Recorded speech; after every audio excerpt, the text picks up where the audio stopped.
الحمد لله رب العالمين والعاقبة للمتقين والصلاة والسلام على من كان نبيا وآدم بين الماء والطين أما بعد فأعوذ بالله من الشيطان الرجيم بسم الله الرحمن الرحيم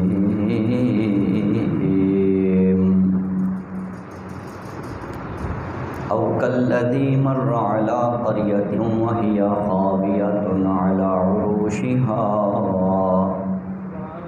قال أنى يحيي هذه الله بعد موتها فأماته الله 100 عام ثم بعثه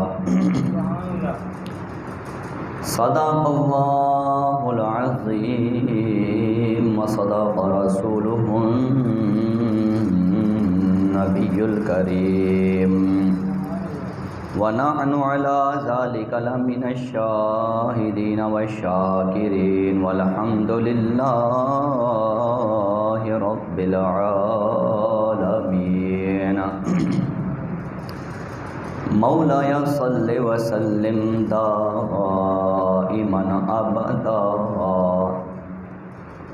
على حبيبك خير الخلق كلهم هو الحبيب الذي ترجى شفاعته لكل هول من الأهوال مقتحم يا صاحب الجمال ويا سيد البشر من وجهك المنير لقد نور القمر لا يمكن الثناء كما كان حقه بعد خدا بزرگ توی قصہ مختصر اللهم صل على سيدنا ونبينا مولانا محمد وعلى آله وصحبه وبارك وسلم صلاة وسلاما عليك يا سيدي يا حبيبي يا رسول الله.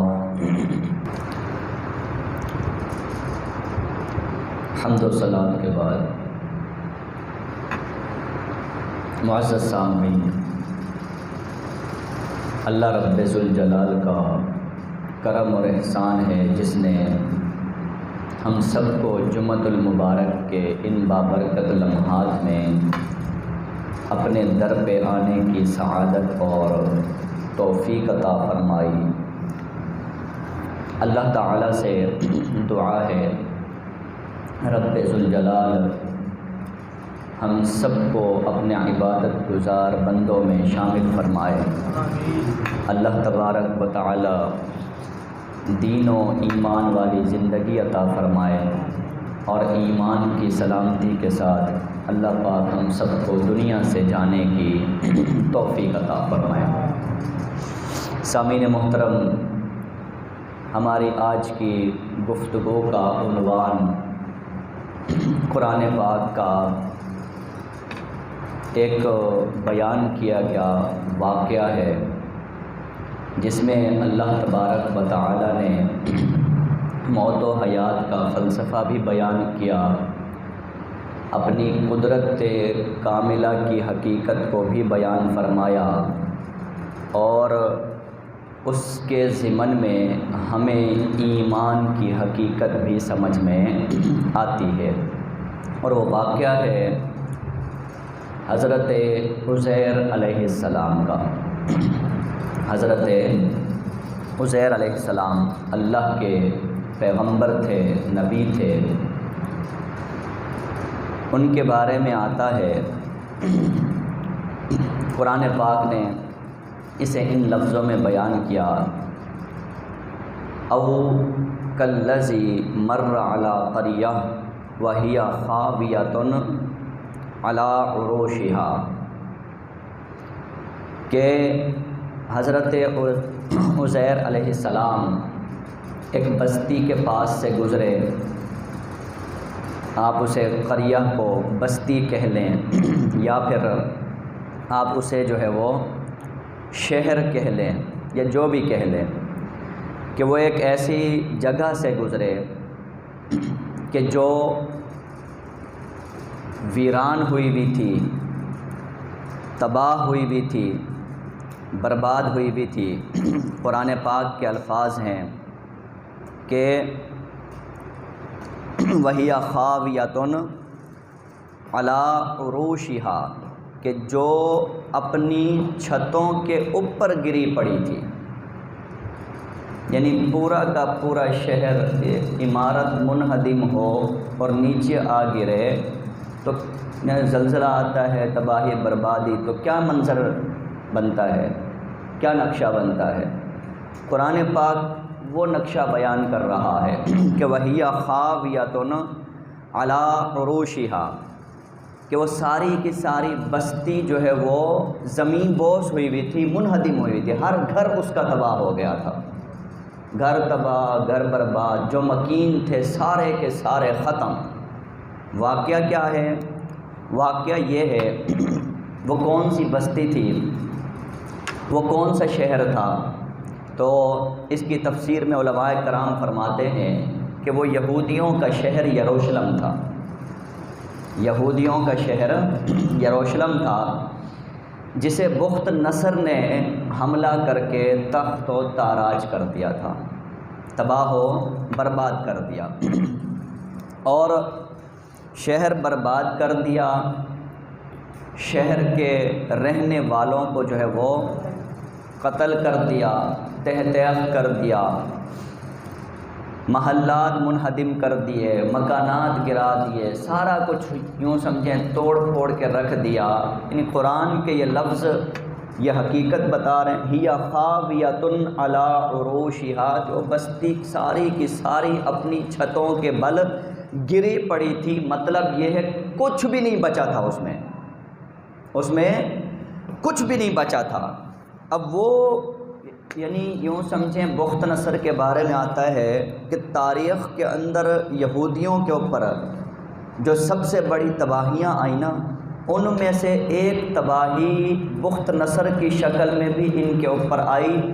مختلف روایات کے مطابق تقریباً 70 لاکھ یہودی قتل کر دیے گئے تھے، 70 لاکھ یہودی اس کے اس حملے میں جو ہے وہ ہلاک ہو گئے تھے۔ تو وہاں پر اب دیکھیں 70 لاکھ یہودی مرا پڑا، انسان مرا پڑا ہو تو وہ کیا منظر بن رہا ہوگا، انسانوں کی ہڈیاں پڑی ہوں گی، لاشیں پڑی ہوں گی، بستی جو نا وہ تباہ و برباد کر دی، گھر جلا دیے ہوں گے، مکانات تباہ و برباد، یعنی وہ ڈھانچہ بن کے رہ گیا، کھنڈرات، وہ شہر کھنڈرات میں بدل گیا ہوگا۔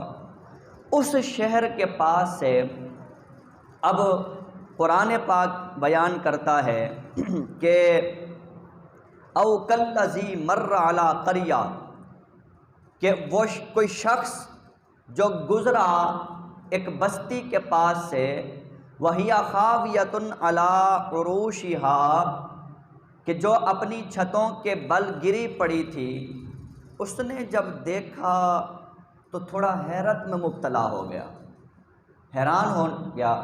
حیران ہو کے کہنے لگا کہ قَالَ أَنَّىٰ يُحْيِي هَٰذِهِ اللَّهُ بَعْدَ مَوْتِهَا، کہ اللہ تعالیٰ ان کو کیسے زندہ کرے گا۔ ان کے ذہن میں یہ سوال پیدا ہوا۔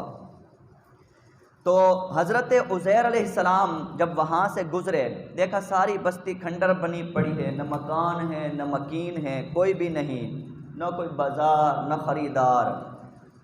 اپنے خیالات میں سوچا انا یحیی ھذہ اللہ بعد موتہا، یہ یروشلم کا شہر، بستیوں کا، آپ یہ تو محسوس کریں جہاں 70 لاکھ بندہ قتل کیا گیا ہو، کتنا بڑا شہر ہوگا۔ آپ کے توبہ کی آبادی جو ہم نے لاسٹ ٹائم یہ سرچ کی، میں 2017 میں کوئی 10 لاکھ تھی، 2017-18 کے اندر جو یہ نیٹ پہ آ رہا تھا، اب یہ 15 لاکھ ہوگی، زیادہ سے 20 لاکھ سمجھ لیں، کتنا بڑا شہر ہے توبہ کا۔ آپ 20 لاکھ، اب اتنے بڑے شہر میں جو 20 لاکھ آبادی، وہ 70 لاکھ بھی اگر سمجھ لیں تو 70 لاکھ کی آبادی کا کتنا بڑا شہر ہوگا، کتنا پر رونق شہر ہوگا وہ۔ تو قرآن کہہ رہا ہے کہ جب بخت نصر نے حملہ کر کے پورا کا پورا شہر تباہ کر دیا، برباد کر دیا، تو حضرت عزیر علیہ السلام جب گزرے، تعجب ہوا، حیرت ہوئی، سوچنے لگے کہ کیا یہ شہر اب دوبارہ کبھی پھر آباد بھی ہو سکتا ہے؟ کیا یہاں پر پھر بندے آ بھی سکتے ہیں؟ کیا ایسا ممکن ہے؟ تو قرآن پاک اس کو بیان کرتا ہے کہ اللہ تبارک و تعالی نے ان کے اس خیال کا یا سوال کا، سوال تو شاید کوئی نہیں جس سے کیا گیا، خیال ہی ہوگا ان کا نا، کہ اپنے خیال میں انہوں نے سوچا کہ انا یحیی ھذہ اللہ بعد موتہا، کہ اللہ پاک اس کے بربادی کے بعد یا اس کے مر جانے، ختم ویران ہو جانے کے بعد اب اس کو کیسے زندہ کرے گا؟ تو اللہ پاک نے ان کے خیال کا جواب دینے کے لیے، میں ایک لفظ استعمال کر رہا ہوں، اللہ پاک ان کے خیال کا، سوال نہیں، سوال وہ ہوتا ہے جو لفظوں سے بولا جائے، جو زبان سے لفظ ادا کیے جائیں، آواز نکلتی ہے، دوسرے کو کہا جاتا ہے۔ تو یہ قرآن کا منظر ہمیں بتا رہا ہے، انداز اور اسٹائل، کہ قال انا یحیی ھذہ اللہ، اللہ اس کو کیسے زندہ کرے گا؟ اس کا مطلب براہ راست اللہ کو بھی مخاطب نہیں کیا حضرت عزیر نے، صرف سوچا۔ تو سوچنے کے اوپر اللہ پاک نے ان کو جواب دینے کا فیصلہ فرمایا۔ اور یہی بات میں نے پہلے ایک بار عرض کی تھی کہ بعض اوقات حضرت انسان ہمارے خیالات کے اوپر بھی، ہمارے خیالات کے اوپر بھی ہمیں جواب مل جاتا ہے، ہمارے سوچوں کے اوپر۔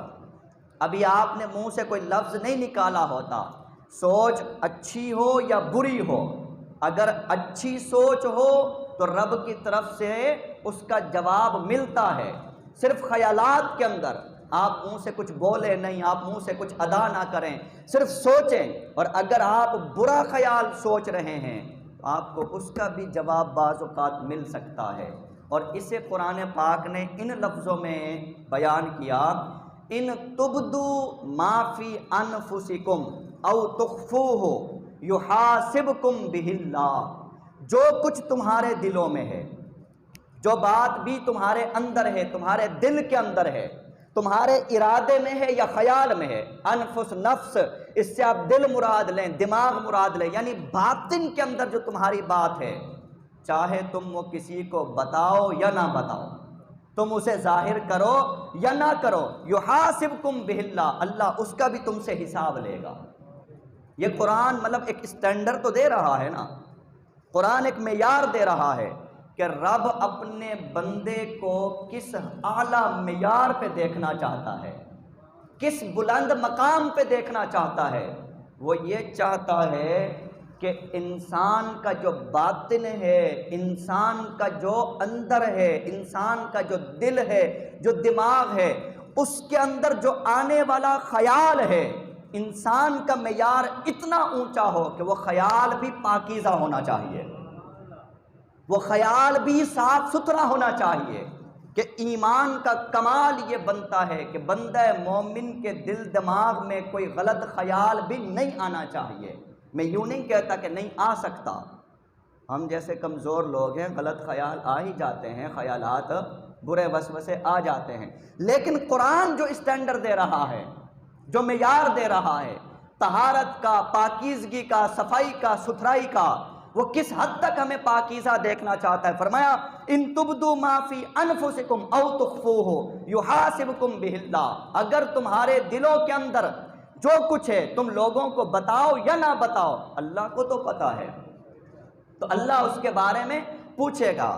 اب یہ بات بہت بڑی بات ہے، ہر بندہ اس مقام پہ کہاں؟ تو صحابہ کرام نے جب یہ آیت سنی تو حضور کی بارگاہ میں حاضر ہوئے، عرض کی یا رسول اللہ، چلو عمل کے معاملے میں تو ہو جاتا ہے کہ کچھ چیزوں سے ہم رک جاتے ہیں، کوئی کام کر بھی لیتے ہیں، یہ خیالات تو ہمارے بس میں نہیں ہیں، اونچ نیچ ہو ہی جاتی ہے، کوئی ایسا ویسا وسوسہ خیال تو آ جاتا ہے، ہم اس میں یار پہ کیسے پورا اتریں گے؟ تو جب انہوں نے حضور کی بارگاہ میں عرض کی تو پھر اللہ نے آیت کا اگلا حصہ اتارا، فَيَغْفِرُ لِمَن يَشَاءُ وَيُعَذِّبُ مَن يَشَاءُ، کچھ کو اللہ تعالیٰ معاف کر دے گا، اور جہاں اس نے چاہا، جہاں اس نے سمجھا تو وہ کہیں پہ پکڑ بھی کر لے گا۔ تو اگر اس کا مطلب یہ ہوا کہ کچھ باتیں منہ سے ادا نہیں بھی ہوتی، صرف دل دماغ کی باتیں ہوتی ہیں، اندر کی باتیں ہوتی ہیں، اگر آپ کا اور رب کا رابطہ ہے، رب اس کے اوپر بھی آپ کو رسپانس دے دیتا ہے۔ اور بزرگان دین تو یہ فرماتے ہیں، اب میں آپ کو بتاؤں، چلو اگر غلط خیال کی میں آپ کو ایگزامپل دینا چاہوں، ایک مثال، تو آپ یہ ذہن میں رکھ لیں، آپ کے دل دماغ میں اگر کسی لمحے یہ آ جاتا ہے نا کہ آپ خود پسندی کا شکار ہو جاتے ہیں، آپ جا رہے ہیں یہاں بیٹھے بیٹھے، میں یہاں بیٹھ کے سوچ لوں نا میں تو کوئی چیز ہوں، میں اس طرح، میں ویسا، میں ایسا، آپ ایک لمحے کے لیے خود کو دوسروں سے بہتر سمجھیں، اور جو سامنے آپ کے مخلوق ہے آپ ان کو کم تر سمجھیں۔ آپ منہ سے کچھ بھی نہ کریں، آپ جا رہے ہیں، آپ تھوڑا سا اپنے اندر جسے اترانا ہے، خود پسندی، عجب پسندی، آپ وہ پیدا کر لیں۔ اگر تو آپ کا رب کا معاملہ کلیئر ہوا، رب اسی وقت آپ کو کوئی اس طرح کے مسئلے سے دوچار کرے گا کہ آپ کو اوقات پتہ چل جائے گی۔ تکبر صرف سوچنے کے اوپر بھی اللہ تبارک و تعالیٰ اس کی پکڑ فرما لیتا ہے، اس کا اظہار تو دور کی بات ہے۔ ہاں اگر آپ ڈھیٹ ہیں، آپ کا ضمیر مردہ ہو چکا ہے، کہتے ہیں نا قدرت اشاروں کی زبان میں بات کرتی ہے بندے سے، وہ اشاروں میں تنبیہ بھی کرتا ہے، ٹھوکریں دیتا ہے، جھنجھوڑتا ہے۔ اگر آپ کا باطن صاف ہے، شفاف ہے، آپ کو اللہ تبارک و تعالیٰ کی طرف سے اسی وقت جواب آئے گا۔ یہ تو ہو گیا غلط خیال اور جو ہے وہ منفی خیال، اس بارے میں آپ تکبر کا شکار ہوں، اللہ تعالیٰ آپ کو فوراً جواب دے گا، ایک بات۔ دوسری طرف آپ دیکھیں، بزرگان دین یہ فرماتے ہیں، اور حدیث پاک ہے کہ من عاد لی ولیا فقد آذنتہ بالحرب، کہ جو کوئی جو ہے وہ میرے دوست سے دشمنی کرتا ہے میں اعلان جنگ کرتا ہوں۔ اب وہ دوست کی تعریف یہ کی کہ اللہ کے کچھ بندے ہوتے یتقرب الی عبدی بالنوافل، کہ وہ فرض پڑھتے ہیں، نمازیں ادا کرتے ہیں، اور اس کے بعد نوافل ادا کرتے ہیں، نوافل ادا کرتے کرتے پھر ایک مقام آتا ہے کہ فاحببتہ، میں ان سے محبت کرنے لگ جاتا ہوں، اور جب میں ان سے محبت کرتا ہوں تو پھر وقت آتا ہے کہ میں ان کی سماعت بن جاتا ہوں جس سے وہ سنتا ہے، میں اس کے ہاتھ کی طاقت بن جاتا ہوں جس سے وہ پکڑتا ہے، میں اس کے پاؤں کی قوت بن جاتا ہوں جس سے وہ چلتا ہے۔ یعنی کہ وہ جو کرامات یا اس طرح کی جو باتیں ظہور میں آتی ہیں تو وہ دراصل اللہ کا قرب پاتے پاتے انسان اس مقام تک پہنچ جاتا ہے کہ جہاں قدرت کاملہ اور اس کی قوت و طاقت اللہ تبارک و تعالی بندے کو پھر وہ اختیار کے مقام پر پہنچاتا ہے۔ وہاں پر حدیث پاک میں آتا ہے کہ والا ان سالانی لاعطینہ، اگر میرا بندہ مجھ سے کچھ مانگتا ہے تو میں اس کو عطا کرتا ہوں۔ حدیث میں تو یہ ہے کہ اگر وہ مجھ سے کچھ مانگتا ہے، بزرگان دین یہ فرماتے ہیں کہ انسان عبادت کرتے کرتے رب کا قرب پاتے پاتے اس مقام پہ پہنچ جاتا ہے کہ بعض اوقات سوال بھی نہیں کرنا پڑتا، انسان سوچتا ہے رب عطا فرما دیتا ہے۔ تو یہ بات کہاں سے ثابت ہوتی ہے؟ قال انا یحیی ھذہ اللہ بعد موتہا، کہ قرآن پاک کا جو انداز ہے وہ بتا رہا ہے کہ حضرت عزیر نے اللہ سے پوچھا نہیں، سوال نہیں کیا، صرف سوچا، صرف دل میں خیال پیدا ہوا، اللہ اس کھنڈر شہر کو، ویران شہر کو کیسے دوبارہ آباد کرے گا، کیسے زندہ کرے گا، اب یہ کیسے جو ہے وہ لوگ یا شہر یہ کیسے جو ہے وہ کھڑے ہوں گے۔ اللہ تعالیٰ نے اسی بات کے اوپر، ان کے سوچنے کے اوپر ان کو جواب دینے کا ارادہ فرما لیا۔ اب قرآن پاک میں آتا ہے کہ اللہ نے کیا کیا، فَأَمَاتَهُ اللَّهُ مِئَةَ عَامٍ ثُمَّ بَعَثَ۔ اب سنیے گا، قرآن کہتا ہے کہ جب انہوں نے یہ سوچا تو اللہ تعالیٰ نے ان کو اپنی قدرت، اپنی قوت اور اس کی جو ہے وہ نشانی دکھانے کے لیے فیصلہ کیا، اور وہیں پہ اللہ نے ان کو موت طاری کر دی۔ فَأَمَاتَهُ اللَّهُ، تو اللہ تعالیٰ نے کیا کیا؟ ان کے اوپر موت طاری کر دی۔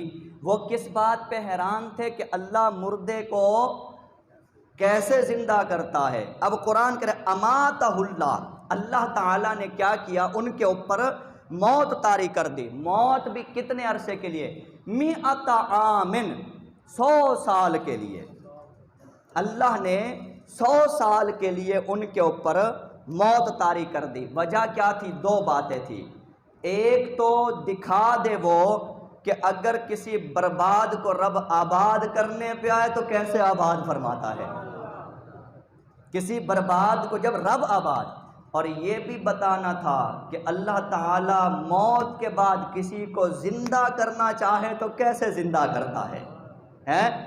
تو اماتہ اللہ، وہ موت کا سوال کا جواب خود حضرت عزیر علیہ السلام پر موت طاری کر کے ان کو انہی سے جواب دیا، ان کو انہی سے۔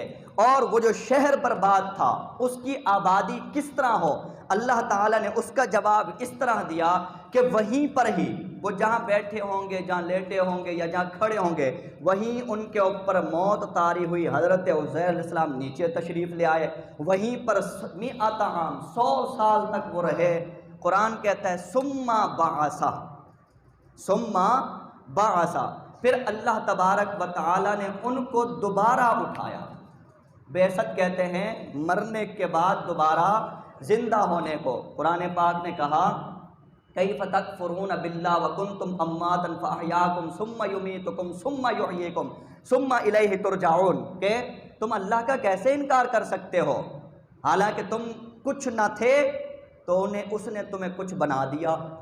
کنتم امواتا ثم یمیتکم، پھر تمہیں موت دے گا، ثم یحییکم، پھر تمہیں دوبارہ زندگی عطا فرمائے گا۔ تو قرآن اس کو کہہ رہا ہے ثم بعث، کسی کام کا ایک مرتبہ ہونے کے بعد دوبارہ ہونا اسے بعثت کہا جاتا ہے۔ تو قرآن کہہ رہا ہے ثم بعثہ، پھر اللہ تعالیٰ نے انہیں دوبارہ اٹھایا، دوبارہ زندہ فرمایا۔ تو اب یہاں پر میں ایک تاریخی بات بتا دوں، پھر قرآن کی اگلی آیت کی طرف بڑھتے ہیں کہ روایت میں یہ آتا ہے اس کی تفسیر کے اندر اللہ نے کتنے سال کے لیے ان پہ موت طاری کی تھی؟ 100 سال، 100 سال کے لیے۔ اور یروشلم کو اللہ نے 70 سال میں دوبارہ آباد کر دیا۔ یروشلم جو ہے وہ 70 سال کے اندر دوبارہ وہ ایک شہر بن کے کھڑا ہو گیا، وہ مکانات بھی بن گئے، وہاں پر باشندے بھی آباد ہو گئے، سارا ہو گئے۔ اب جب وہ دوبارہ اٹھے ثم بعث، تو قرآن نے پوچھا قال کم لبثت، قال کم لبثت، اے عزیر یہ تو بتاؤ کہ تمہیں یہاں کتنی دیر ہو گئی ہے؟ کم لبثت، تمہیں یہاں پر کتنی دیر ہو گئی، کتنا دیر یہاں پہ ٹھہرے ہو، کتنا وقت گزرا ہے؟ تو قرآن پاک نے اس کا جواب دیا قال لبثت یوما او بعض یوم، لبثت یوما او بعض یوم۔ یہ قرآن کا ایک اور انداز، قرآن کا ایک ایک لفظ قابل غور ہے اور اس کے ایک ایک لفظ سے معنی و مفاہیم کا سمندر نکلتا ہے کہ قال لبثت یوما او بعض یوم۔ وہ کہتے ہیں کہ باری تعالیٰ میں شاید ایک دن یا دن کا بھی کچھ حصہ، او بعض یوم، دن کا بھی کچھ حصہ یہاں پہ ٹھہرا ہوں گا۔ تو یہ انہوں نے یہ کیوں کہا تھا؟ 100 سال ان پہ موت طاری رہی، وہ 100 سال وہاں ٹھہرے رہے، تو یہ کیوں کہا کہ ایک دن یا دن کا کچھ حصہ؟ تو روایات میں آتا ہے کہ جب ان پہ موت طاری ہوئی یا اپنی دانست میں جب وہ سوئے تو صبح کا وقت تھا، دن کا اول وقت تھا جب وہاں پہ وہ ٹھہرے، اور جب اٹھے تو عصر کا وقت تھا۔ عصر کے وقت میں اللہ نے انہیں دوبارہ زندگی عطا فرمائی۔ اب جب انہوں نے دیکھا عصر کا وقت ہو رہا ہے، کہا اچھا اب میں اتنا دیر سوتا رہا ہوں، یہاں مجھے شام ہو گئی ہے، ہوتا نا بندہ سوئے کوئی زیادہ دیر گئے، عصر ہو گئی ہے، پورا دن گزر گیا۔ ان کو نہیں معلوم تھا کہ اتنا عرصہ گزر گیا، اتنا عرصہ۔ تو یاد رکھیے گا قرآن نے ہمیں دوسری جگہ پہ ایک اور بات کہی ہے زندگی کی حقیقت بیان کرتے ہوئے کہ اللہ تعالیٰ قرآن پاک میں فرماتا ہے جب قیامت والے دن اللہ تبارک و تعالیٰ لوگوں سے پوچھے گا کہ تم کتنا عرصہ زمین میں ٹھہرے رہے ہو، تمہیں کتنا عرصہ ہوا، تو وہ کیا جواب دیں گے؟ قرآن نے کہا قال کم لبثتم فی الارض عدد سنین، اے لوگوں یہ بتاؤ تم زمین میں کتنے سال گزار کر آئے ہو؟ وہ جواب دیں گے لبثنا یومن او بعض یوم، کہ ہم ایک دن یا دن کا بھی کچھ حصہ ہم جو ہے وہ زمین میں گزار کر آئے ہیں۔ انسان یہ جواب دے گا۔ یہاں سے ہمیں زندگی کی یہ حقیقت سمجھ میں آتی ہے، زندگی نہ دن کا نام ہے، نہ مہینے کا نام ہے، نہ سال کا نام ہے، نہ کسی عرصے کے گزرنے کا نام ہے۔ زندگی بس وہ ہے جو لمحہ موجود گزر رہا ہے، بس یہ زندگی ہے، نہ اس سے آگے زندگی ہے نہ اس کے۔ ابھی آپ دیکھیں ہماری عمر جتنی بھی گزری، پیچھے مڑ کے دیکھیں آپ کو زندگی کیا لگتی ہے؟ کیا آپ کو محسوس ہو رہا ہے کہ آپ نے 30 سال 40 سال گزار لیے یا کچھ اس طرح کوئی آپ کے احساسات میں آ رہا ہے؟ کچھ بھی نہیں۔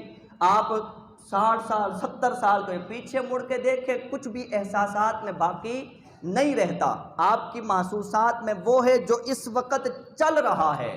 تو زندگی کی حقیقت بس لمحہ موجود ہے، زندگی بس ایک لمحے کا نام ہے۔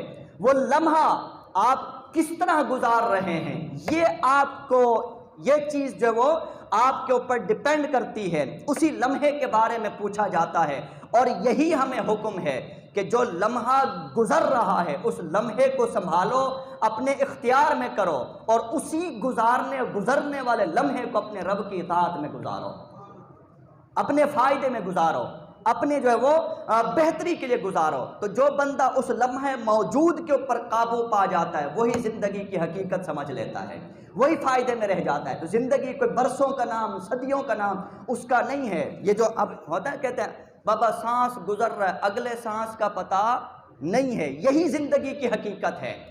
زندگی اس کے آگے پیچھے نہیں، نہ اللہ کا اور آپ کا میرا کوئی وعدہ ہے کہ مجھ سے رب نے وعدہ کر رکھا ہے نہیں تمہیں جناب 10 سال مہلت دوں گا، تمہیں 20 سال مہلت دوں گا، تم مولوی صاحب ہو تقریر کر رہے ہو، کوئی پتہ ہی بیٹھے بیٹھے بندہ ختم ہو جائے، کوئی پتہ نہیں ہے۔ تو زندگی بس لمحہ موجود کا نام۔ تو اللہ نے فرمایا ان سے پوچھا لبثت، ایسے ہی ہے عالم برزخ کا حال بھی یہی کچھ ہوگا۔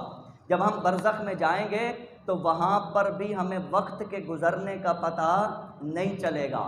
جو اللہ کے نیک بندے ہوں گے ان کے لیے تو بڑا پرسکون ہوگا ان کے لیے بھی وہی لمحہ ہی، ان کے لیے وہ لمحہ ہوگا۔ لیکن ہوتا نا بندہ فل گرمی میں اگر اے سی کے اندر ٹھنڈی ہوا میں بیٹھا ہو وقت گزرنے کا پتہ نہیں چلتا، جو اگر باہر جا کے سخت دھوپ میں کھڑے ہو جائیں تو ایک ایک سیکنڈ بھاری پڑ جاتا ہے۔ قبر کا بھی یہی حال ہوگا کہ اگر تو یہاں دنیا سے بہتر اعمال کر کے زندگی اچھی گزار کے چلے گئے اور وہاں کھل گئی جنت کی کھڑکی تو وہ وقت گزرنے کا پتہ نہیں چلنا۔ یہی حال ہوگا حشر کے اندر کہ وہاں عرش کا سایہ نصیب ہو گیا تو قیامت کا احوال گزرنے کا پتہ نہیں چلے گا۔ اور یہ حدیث پاک میں آتا ہے بندہ مومن کے لیے پلک جھپکنے کے عرصے کے لیے قیامت گزر جائے گی اتنی دیر میں، لیکن جو گناہگار ہوں گے تو کسی کے لیے وہ 50,000 سال کا وہ ایک دن بن جائے گا۔ تو 50,000 سال اللہ تعالیٰ کی کیلکولیشن اپنی جگہ، لیکن اگر کوئی بندے کے اوپر مصیبت پڑی ہوئی ہو تو ایک لمحہ بھی ہزاروں سال سے بھاری پڑ جاتا ہے، ایک لمحہ بھی۔ تو یہ مطلب اس نفسیات کی طرف بھی اشارہ ہو سکتا ہے۔ تو قرآن نے کہا لبثت یوما او بعض یوم، انہوں نے کہا اللہ پاک ایک دن یا دن کا میں کچھ حصہ ٹھہرا ہوں گا۔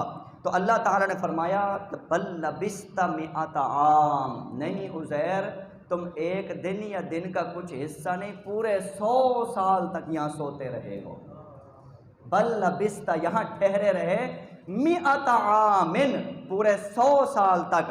فانظر الی طعامک و شرابک لم یتسنہ، فانظر الی، اور دلیل کے طور پہ تم یہ دیکھو اللہ کی قدرت کو، اپنے کھانے اور اپنے مشروب پانی کی طرف دیکھو، لم یتسنہ کہ وہ ابھی تک خراب نہیں ہوا، لیکن وانظر الی حمارک، وہ جو سواری کا آپ کا گدھا تھا اس کو دیکھو اس کی طرف کہ وہ گل کے ہڈیاں بن چکا ہے اور وہ بوسیدہ ہو چکا ہے۔ تو تمہیں پتہ چلے کہ ایک دن میں تو اب کوئی جانور گل کے ہڈیاں بوسیدہ نہیں ہو جاتا نا ہے۔ تو کہا وانظر الی حمارک وَلِنَجْعَلَكَ آیَةً لِلنَّاسِ، تاکہ ہم تمہیں آنے والے لوگوں کے لیے قدرت کی نشانی بنائیں۔ وانظر الی العظام، اب دیکھو اس گدھے کی ہڈیوں کی طرف، کیف ننشزها۔ اب یہاں سے بات، وقت تو پورا ہو چکا ہے لیکن میں یہ آیت مکمل کر لوں تاکہ واقعہ بھی، اور جو اس دور کے اندر ایمان و یقین کی بات ہے، ایمان اور یقین کی بات، وعظ کا مطلب، تقریر کا مطلب یہی ہوتا ہے نا کہ ہمارے سامنے اس دین اور ایمان کی جو ہے وہ حقیقت کھل کے سامنے آ جائے۔ آج جو دور ہے مادیت کا اور یوں سمجھے مغربی تہذیب کا غلبہ، اور ذہن جو ہے وہ روحانیت سے، ایمانیات سے اٹھنے لگتا ہے، کمزور ہونے لگتا ہے، اور ہم خود مسلمان ہو کے سوچتے ہیں کہ پتہ نہیں یہ کام کیسے ہوگا، وہ کام کیسے ہوگا۔ اور کئی لوگ ہمارے مسلمان جن چیزوں کا تعلق غیب کے ساتھ ہوتا ہے، روحانیت کے ساتھ، اس کے بارے میں یا تذبذب کے شکار ہوتے ہیں یا انگلیاں اٹھا رہے ہوتے ہیں، یا تذبذب کا شکار ہیں۔ خود ہم لوگ اللہ سے دعا مانگ کے ہمیں یقین نہیں ہوتا اللہ کہ یہ دعا کیسے پوری ہوگی۔ چلو ٹھیک ہے، اگر وہ پیغمبر کے ذہن میں تھوڑا سا تشکیک پیدا ہو گئی، ہم تو عام بندے، ہو سکتی ہے، لیکن کم از کم جو یقین کا ایک درجہ بنتا ہے ایمان کا، وہ تو دل میں پیدا کرنا چاہیے۔ تو اللہ نے قرآن میں فرمایا کہ وانظر الی العظام، اس گدھے کی ہڈیوں کی طرف دیکھیے آپ، کیف ننشزها، یہ بکھری پڑی ہیں، الگ الگ ہوئی پڑی ہیں، اب تمہارے سامنے ننشزها، ہم ان کو جمع کرتے ہیں، ان کو اکٹھا کرتے ہیں، ان کو جوڑتے ہیں، ثم نکسوها لحما، تمہارے سامنے ان کو اکٹھا بھی کریں گے، پھر جوڑیں گے، پھر جو ہڈی جہاں پہ لگنی ہے وہاں لگائیں گے بھی صحیح، اور ان کو جوڑنے کے بعد، لگنے کے بعد، ثم نکسوها لحما، تمہارے سامنے ہم اس کے اوپر گوشت بھی چڑھائیں گے، اس کے اوپر گوشت بھی چڑھائیں گے۔ تو قرآن پاک کہتا ہے کہ فلما تبین لہ، عزیر دیکھ رہے ہیں کہ وہ گدھا جو بکھرا پڑا تھا، مرا پڑا تھا، اور اس کی ہڈیاں بھی بوسیدہ ہو گئی، کھال اڑ گئی، گوشت ختم ہو گیا، اللہ نے اسے جمع فرمایا اور جو ہڈی جہاں لگنی تھی وہاں لگایا، اور لگانے کے بعد اس پہ گوشت چڑھایا، اور چڑھنے کے بعد اس کے گوشت بھی چڑھا، کھال بھی چڑھی، اور وہ جو گدھا بالکل فنا میں تھا اللہ نے اسے کھڑا کیا اور اس میں زندگی ڈال دی، اس کو دوبارہ زندہ کر دیا۔ فلما تبین لہ، اب جب عزیر نے یہ دیکھا کہ وہ میں بھی 100 سال تک سوتا رہا، دوبارہ اٹھ کھڑا ہوا ہوں، یہ گدھا جو مرا پڑا ہے، بکھرا پڑا، یہ بھی میرے سامنے جو ہے وہ اٹھ کے کھڑا ہو گیا ہے، قالا، تو دیکھ کے کہنے لگے اعلم، ہاں اب مجھے پتا چل گیا ہے، مجھے میرے سوال کا جواب مل گیا ہے کہ ان اللہ علی کل شیء قدیر، کہ رب جب کچھ کرنے پہ آئے تو کر کے رہتا ہے، رب جب کچھ کرنے پہ آئے تو کر کے رہتا ہے، جب وہ ارادہ فرما لے تو کوئی نہیں روک سکتا، اور جب وہ فیصلہ کر دے تو صرف اتنا کہتا ہے کن ہو جا فیکون، تو وہ ہو جاتا ہے، تو اس کے ہاں تو کوئی پردہ نہیں، اس کے ہاں تو کوئی کمی نہیں۔ حضرت انسان، کیا تم اس یقین کے ساتھ، اس ایمان کے ساتھ اپنے رب سے جڑے ہوئے ہو کہ اذ اجیب دعوت الداع اذا دعان فلیستجیبوا لی، جو بھی بندہ مجھے بلاتا ہے میں جواب دیتا ہوں، تو فلیستجیبوا لی، میرے بندوں مجھ سے مانگو، مجھ سے سوال کرو، فلیستجیبوا لی، دعا کیا کرو، اگلی بات صرف دعا نہ کرو، ولیؤمنوا بی، مجھ پہ یقین بھی تو رکھو، مجھ پہ ایمان رکھو۔ مسئلہ یہ ہے کہ ہم دعا تو کرتے ہیں، ایمان ہمارا غائب ہے۔ ایمان پیدا ہوتا ہے کردار سے، ایمان پیدا ہوتا ہے اخلاق سے، ایمان پیدا ہوتا ہے عمل سے۔ کیا آپ کا عمل ایسا ہے کہ آپ کے دل کے اندر نور خدا چمکے، آپ کے دل کے اندر نور ایمان پیدا ہو؟ کیا آپ کا دل ایسا ہے کہ آپ ادھر دیکھیں تو حدیث میں آیا کہ ان تعبد اللہ کأنک تراہ، آپ کو رب نظر آنا شروع ہو جائے؟ کیا آپ کا وجدان اتنا کلیئر ہے؟ کیا آپ کا تصور اتنا شفاف ہے؟ کیا آپ کا باطن اتنا نور روشن ہے؟ اگر ہے تو پھر آپ میں اور رب میں کوئی حجاب نہیں ہے، کوئی فاصلہ نہیں۔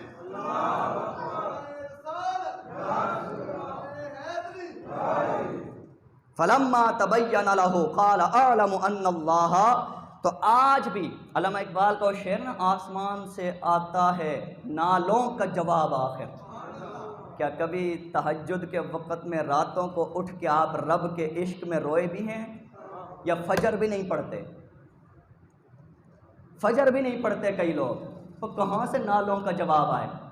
تو ہمیں جو اسٹرکچر دیا گیا، جو مذہب دیا گیا، اس کی بنیاد، بلکہ ایک آخر جملہ کہہ کے تقریر ختم کر رہا ہوں، اس کی بنیاد ہی کس کے اوپر ہے؟